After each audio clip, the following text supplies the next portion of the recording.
অনেকের মনে একটা প্রশ্ন, আচ্ছা ইরান আর সিরিয়ার মধ্যে কেন এত দ্বন্দ্ব, এই দুই দেশের মধ্যে কেন এত উত্তেজনা? আজকে আমরা এই বিষয়টা নিয়ে আলোচনা করব। যারা অনেক দিন থেকে আন্তর্জাতিক বিভিন্ন ঘটনাবহুল নিয়ে নিউজ দেখেন, এগুলো বিষয়ে খেয়াল রাখেন, তারা অনেকেই জানবেন যে ইরান আর সিরিয়ার মধ্যে সাম্প্রতিক সময়ে উত্তেজনা। আর কি কারণে উত্তেজনা, এটা নিয়েও তাদেরকে বলার কিছু নেই, কারণ সকলে এটা বুঝতে পারেন তাদের উত্তেজনা হবেই বা তাদের মধ্যে একটা দ্বন্দ্ব হবে, স্বাভাবিক। কিন্তু অনেকে জানেন না, অনেকে এসব বিষয়ে খেয়াল রাখেন না, মূলত তাদের জন্যই এই ভিডিওটা। আচ্ছা, ইরান আর সিরিয়ার মধ্যে এই উত্তেজনার আসলে কারণটা কি, এটা নিয়ে আমরা জানি, তাই না? মূলত 1979 সালে ইরানে ইসলামী বিপ্লব হয়, আর এই বিপ্লবে শিয়ারা ক্ষমতায় আসে। আর ইরানি বিপ্লবের পর থেকে ইরান এবং সিরিয়া তারা একে অপরের মিত্র হয়ে যায়, ঘনিষ্ঠ মিত্র। কারণ সিরিয়াতেও বাশার আল আসাদের বাবা হাফিজ আল আসাদ ক্ষমতায় ছিল, অর্থাৎ তারা উভয়ে শিয়া। আর হাফিজ আল আসাদ মূলত শিয়াদের একটা গ্রুপ, আলাভি। এই আলাভি সম্প্রদায়ের হচ্ছে বাশার আল আসাদের বংশ, অর্থাৎ তার বাবা হাফিজ আল আসাদ ছিল আলাভি সম্প্রদায়। অর্থাৎ সিরিয়ার ক্ষমতায় এবং ইরানের ক্ষমতায় উভয়ই হচ্ছে শিয়া। এতদিন থেকে সিরিয়া এবং ইরানের মধ্যে খুবই সুসম্পর্ক ছিল, ঘনিষ্ঠ সম্পর্ক এবং একে অপরের বন্ধু। সিরিয়ার ক্ষমতায় শিয়াদেরকে রাখার জন্য ইরান সব ধরনের সহায়তা করে এসেছে, কিন্তু সাম্প্রতিক সময়ে কেন এটাতে ভাটা পড়লো, তাই না? ইরানের ক্ষমতায় শিয়ারা এখনও আছে, খোমেনিরা এখনও ইরানের ক্ষমতায় আছে, কিন্তু সিরিয়ার ক্ষমতায় 2011 সাল থেকে ক্ষমতার দ্বন্দ্ব শুরু হয়। এখানে শিয়াদের বিরুদ্ধে বিদ্রোহ তৈরি হয় বাশার আল আসাদের বিরুদ্ধে, এবং প্রায় 12 বছর গৃহযুদ্ধ চলে সিরিয়ায়। আর সিরিয়ার ক্ষমতায় এখন পরিবর্তন এসেছে, বাশার আল আসাদের ক্ষমতা ভেঙে গেছে, বাশার আল আসাদ পালিয়ে গেছে রাশিয়ায়। এখানে এখন ক্ষমতায় এসেছে সুন্নিরা। মূলত বাশার আল আসাদের বিরুদ্ধে যখন বিদ্রোহ শুরু হয় 2011 সালে, তখন থেকে বাশার আল আসাদের ক্ষমতা টিকিয়ে রাখার জন্য ইরান সব ধরনের সাপোর্ট করে গেছে। ইরানের কুদস ফোর্স সব ধরনের সহায়তা করেছে। ইরানের কুদস ফোর্স এবং ইরানের গোয়েন্দা সংস্থা সব ধরনের সহায়তা করে এসেছে বাশার আল আসাদের ক্ষমতা টিকে রাখার জন্য।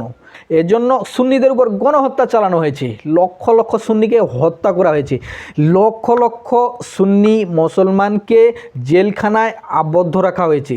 শুধু যে 2011 সালের পর থেকে তা নয়, বাশার আল আসাদের বাবা হাফিজ আল আসাদ যখন ক্ষমতা ছিল তখন থেকে এই গুম শুরু হয়ে যায়, সুন্নিদের উপর গণহত্যা শুরু হয়ে যায়। হাফিজ আল আসাদ লক্ষ লক্ষ সুন্নির উপর গণহত্যা চালিয়ে এসেছে, লক্ষ লক্ষ সুন্নি মুসলমানকে জেলখানায় তার আয়নাঘরে বন্ধ করে রেখেছে, দশকের পর দশক, এমনও আছে 40 বছর 50 বছর তাকে জেলখানায় বন্দি রাখা হয়েছিল। আর বাশার আল আসাদের বিরুদ্ধে যখন বিদ্রোহ শুরু হয় 2011 সালের পর, সেখানে ইরানের সব ধরনের সহায়তা তো ছিলই, অন্যদিকে ইরানের যে প্রক্সিগুলো রয়েছে, লেবাননের হিজবুল্লাহ সহ আরও ইরানের অন্যান্য যে প্রক্সি, ইরাকের কিছু প্রক্সি রয়েছে, ইয়েমেনে কিছু প্রক্সি রয়েছে, বিভিন্ন দেশে প্রক্সি রয়েছে, এসব প্রক্সিকে সরাসরি সিরিয়া নিয়ে আসা হয়। হিজবুল্লাহ সরাসরি মুসলমানদের বিরুদ্ধে, সিরিয়ার মুসলমানদের বিরুদ্ধে গণহত্যা চালায়। আমরা যাদেরকে বলি ইসরায়েলের বিরুদ্ধে আক্রমণ চালাচ্ছে, ইসরায়েলের বিরুদ্ধে জিহাদ করছে হিজবুল্লাহ লেবাননের, তারাই এখানে সিরিয়ায় গণহত্যা চালায়। কাদের বিরুদ্ধে? সুন্নিদের বিরুদ্ধে, সুন্নি মুসলমানদের বিরুদ্ধে। এখানে লাখ লাখ মুসলমানের উপর গণহত্যা চালায়। শুধু সিরিয়ার সরকার নয়, এসব প্রক্সি তারাও এর সাথে সরাসরি যুক্ত হয়ে যায়। মূলত সিরিয়া ছিল ইরানের কথিত প্রতিরোধ অক্ষ, অথচ কোনোদিন কেউ বলতে পারবে না যে সিরিয়ার সরকার ইসরায়েলের উপর একটা গুলি ছুঁড়েছে। বরং সিরিয়ার গোলান মালভূমি ইসরায়েল দখল করে নিয়েছে বাশার আল আসাদের বাবা হাফিজ আল আসাদের সময় থেকে, সেটা ওইভাবেই ছিল, এখনও আছে। কিন্তু কোনোদিন কেউ বলতে পারবে না সিরিয়ার সরকার ইসরায়েলের বিরুদ্ধে একটা গুলি ছুঁড়েছে, অথচ সিরিয়া নাকি প্রতিরোধের অক্ষ ইসরায়েলের বিরুদ্ধে। সিরিয়ার সরকার মূলত প্রতিরোধের অক্ষ নয়, সেখানে ইরানের কিছু মিলিশিয়া ছিল, বিভিন্নভাবে কাজ করতো বিভিন্ন জায়গায়। সেখানে সিরিয়ার বাশার আল আসাদ তাদেরকে ইরানের সাথে যেহেতু বন্ধুত্বপূর্ণ সম্পর্ক, তাদেরকে ওপেন কাজ করার সুযোগ দিয়েছিল। কিন্তু এখানেও কথা রয়েছে, বাশার আল আসাদ আবার তারা যে মিলিশিয়াগুলো বা ইরানের প্রক্সিগুলো রয়েছে তাদের আবার তথ্য সরবরাহ করতো ইসরায়েলের কাছে। ইসরায়েল সুন্দর করে সেখানে আবার বিমান হামলা চালিয়ে সেসব প্রক্সিদের উপর হামলা চালিয়ে তাদেরকে হত্যা করে। এভাবে আসলে চলে আসছিল। সিরিয়া কিছুই করেনি আসলে ইসরায়েলের বিরুদ্ধে, করতো যা ওই বিভিন্ন মিলিশিয়া, তারপর তাদের ইরানের কথিত প্রতিরোধক, তারাই এই কাজটা চালিয়ে যেত। মূলত ইরান কখনো চায়নি বাশার আল আসাদের পতন হোক, কারণ এটা তাদের জন্য ভয়াবহ পরিণতি ডেকে আনবে সেটা তারা আন্দাজ করেছিল। কারণ এই সিরিয়ার উপর দিয়ে তারা তাদের প্রক্সি হিজবুল্লার কাছে অস্ত্র সরবরাহ করত। অন্যদিকে সিরিয়াতেও তাদের আস্তানা গাড়া ছিল, তারা এখানে বিভিন্ন মিলিশিয়া রয়েছে, তাদের দিয়ে তারা তাদের কর্মকাণ্ড পরিচালনা করত। আর অন্যদিকে সিরিয়া দিয়ে লেবাননের হিজবুল্লার কাছে তাদের অস্ত্র সরবরাহ করত।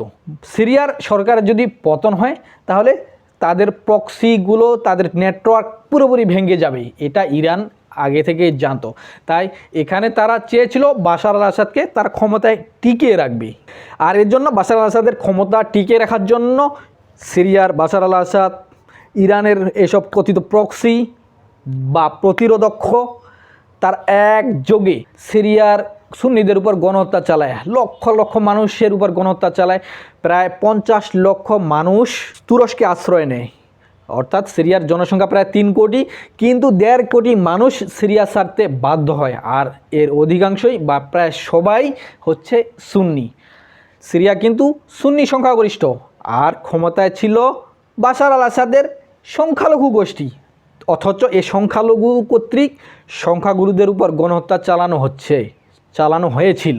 যাই হোক, বাশার আল আসাদের ক্ষমতা টিকিয়ে রাখার জন্য ইরান সব কিছু করেছিল, এবং সিরিয়ায় ইরানের অনেক বিলিয়ন ডলার ইনভেস্ট ছিল।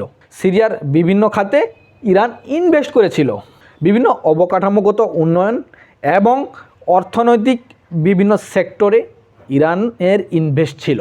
অন্যদিকে সিরিয়ার তেল সম্পদের উপর ইরানের নিয়ন্ত্রণ ছিল। সিরিয়ার বিভিন্ন খনিজ সম্পদ রয়েছে, এগুলোর উপরেও ইরানের নিয়ন্ত্রণ ছিল। তাই ইরান কখনো চায়নি তাদের এত সব কিছু তারা হারাতে।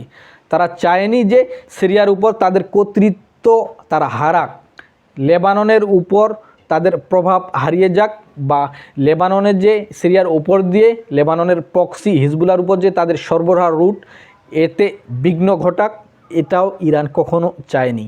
তাই তারা সব রকম সাপোর্ট দিয়ে গেছে বাশার আল আসাদকে, এবং এজন্য গণহত্যা বলেন বা অন্যান্য যা করেন সব কিছুই করেছে ইরান। কোনো সমস্যা হয়নি তাদের, তারা সব কিছুই চালিয়ে গেছে। কিন্তু পরিশেষে কি হয়েছে, বাশার আল আসাদের ক্ষমতা চলে গেছে। বাশার আল আসাদ সিরিয়ার যে সুন্নিরা রয়েছে তাদের কাছে পরাজিত হয়েছে। বাশার আল আসাদ রাশিয়ায় পালিয়ে গেছে। তারপরে ইরানের মাথা ব্যথা শুরু হয়েছে। ইরান সেখানে অস্থিরতা তৈরি করার জন্য ইসরায়েলের থেকেও বেশি আগ্রাসী ভূমিকা নেয়। সেখানে যারা আলাউবি সম্প্রদায় রয়েছে, অর্থাৎ বাশার আল আসাদের, তাদের দিয়ে একটা অস্থির অবস্থা তৈরি করার জন্য চেষ্টা করে গেছে, এবং অনেক সেনাকে হত্যা করেছে সিরিয়ার। বর্তমান সরকারের অনেক সেনা সদস্য তাদেরকে হত্যা করেছিল এই বাশার আল আসাদের আলাউবি সম্প্রদায় বা ইরানের এসব প্রক্সি। তারপরে সিরিয়ার বর্তমান সরকার অ্যাকশন নেয় এবং তাদেরকে নির্মূল করে। তারপরে এই কুর্দিদের উপরও ভর করেছিল ইরান, কারণ এই সরকারকে, বর্তমান সিরিয়া সরকারকে ঠেকাতে হবে বা তাদেরকে অস্থির করে রাখতে হবে, তাদেরকে প্রতিশোধ নিতে হবে কেন বাশার আল আসাদের পতন ঘটালো। এর জন্য কুর্দিদের পর্যন্ত সাপোর্ট দেয়, তাদেরকে ড্রোন সাপ্লাই দেয়, আর অনেক অস্ত্রশস্ত্র গোপনে সাপোর্ট দেয়, এবং প্রকাশ্যে বলে। ইরান সিরিয়ার এই সরকারকে এখনও মানতে পারেনি। যদিও প্রথম সিরিয়ার বর্তমান সরকার কিছুই বলেনি, কিন্তু ইরানই মূলত সিরিয়ায় অস্থির করে রাখতে চায় ক্ষোভে দুঃখে। সেজন্য একদিকে সিরিয়ার সরকার যদিও চায় সবার সাথে সম্পর্ক ঠিক করতে, কিন্তু ইরান আগ্রাসী ভূমিকা নিয়েছিল। সেজন্য ইরান এবং সিরিয়ার মধ্যে দ্বন্দ্ব। আর দ্বন্দ্ব হওয়ার তো কারণ রয়েছে। ইরানের থেকে বেশি ক্ষোভ থাকার কথা হচ্ছে সিরিয়ার বর্তমান সরকার বা সুন্নিদের। কেন? তাদের উপর গণহত্যা চালানো হয়েছে, লক্ষ লক্ষ সুন্নিদেরকে হত্যা করা হয়েছে।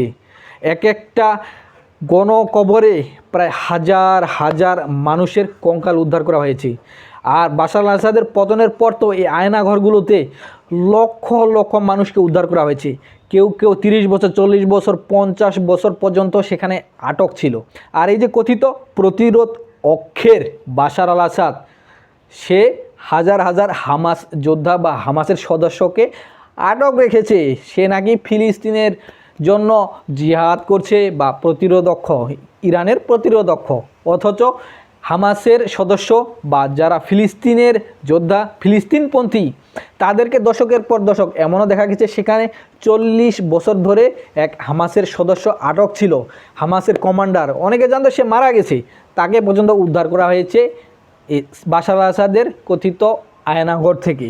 এখন একটা জিনিস চিন্তা করেন, যখন বাশার আল আসাদের বিরুদ্ধে বিদ্রোহীরা অস্ত্র তুলে নিয়েছিল, তাদের সাথে যুদ্ধ চলছে, সে সময় হিজবুল্লাহ গণহত্যা চালিয়েছে, ইরান সরাসরি সাপোর্ট দিয়ে গেছে। ইরানের কুদস ফোর্স সরাসরি বাশার আল আসাদকে সাপোর্ট দিয়ে গেছে, অর্থাৎ ইরানের সাথে এই বর্তমান সরকারের, তখন তো বিদ্রোহী ছিল সুন্নিরা, তাদের সাথে সরাসরি যুদ্ধ হয়েছে। আর তাদেরকে উপর গণহত্যা চালিয়েছে ইরান বা ইরানের প্রক্সি বা বাশার আল আসাদ। এখন তারা কি হিসাবে তাদেরকে আলিঙ্গন করবে ইরানকে, যে আসো, তাই না? যেখানে তারা গণহত্যার সাথে সম্পৃক্ত, ইরান সরাসরি, হিজবুল্লাহ সরাসরি গণহত্যার সাথে সম্পৃক্ত, তাহলে বর্তমান সিরিয়ার সরকার কিভাবে ইরানের প্রক্সি বা ইরানের সাথে সম্পর্ক করতে পারে? তারপরেও তারা চেয়েছিল সবার সাথে সম্পর্ক করবে, যা হওয়ার হয়ে গেছে। কিন্তু ইরান না, তাদেরকে বিভিন্ন সরাসরি বক্তব্য দিচ্ছে, সেখানে প্রক্সিদেরকে উস্কাই দিচ্ছে।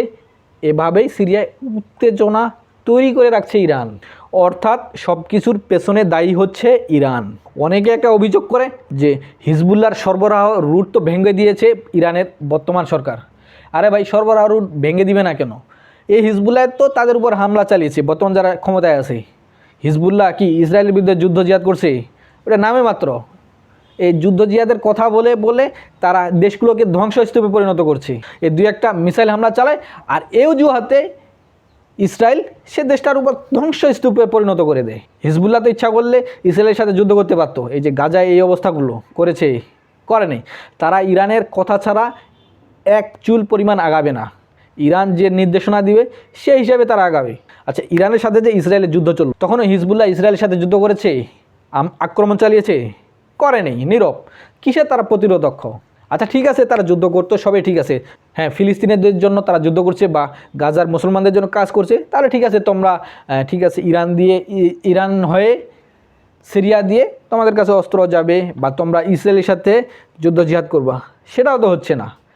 অর্থাৎ এখানে মূলা ঝুলানো হচ্ছে মুসলমানদের জন্য তারা কাজ করছে, তারা ইসরায়েলের বিরুদ্ধে, কিন্তু বাস্তবে আসলে এগুলো কিছুই না। তবে হ্যাঁ, আমাদের মুসলমানদের উচিত অন্তত মুসলমানদেরকে সাহায্য সহযোগিতা করা। ইসরায়েলের বিরুদ্ধে যেই দাঁড়াবে কি না কেন, তাকে সাহায্য সহযোগিতা করা। কিন্তু আমরা এটা চাইলেও সিরিয়ার সরকার সেটা পারবে না। একদিকে এখানে ইসরায়েল এমনিতে তাদেরকে অস্থির করে রাখছে, যদি তারা এটা খুলে দেয়, একদিকে ইসরায়েল এতে দোষ দেবে, অন্যদিকে তাদের তো কোনো লাভ নাই। বরং হিজবুল্লাহ কি সিরিয়ার সরকারের সাথে তাদের শত্রুতা মনোভাব বাদ দিয়েছে? দেয়নি, এখনও তারা শত্রুতা মনোভাব পোষণ করে।